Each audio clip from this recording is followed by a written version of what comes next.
لواطت یا یو هلک د بل همجنس نه خپل جنسي خواهشات پوره کول. سلام دوستانو، په یو نوي او په زړه پورې ویډیو کې درته ښه راغلاست وایم. هیله لرم چې د صحت جامې په تن ولرئ.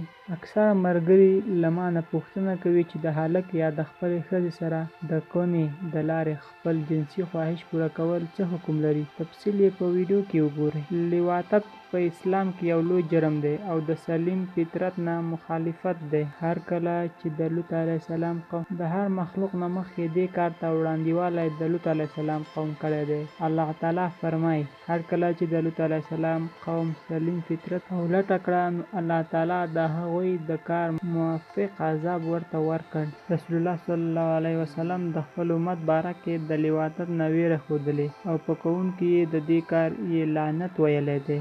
د لواطت حکم په اسلام کې قتل دی. د خپلې ښځې سره د کونې لخوا جماع کول هم لواطت صغیري دی.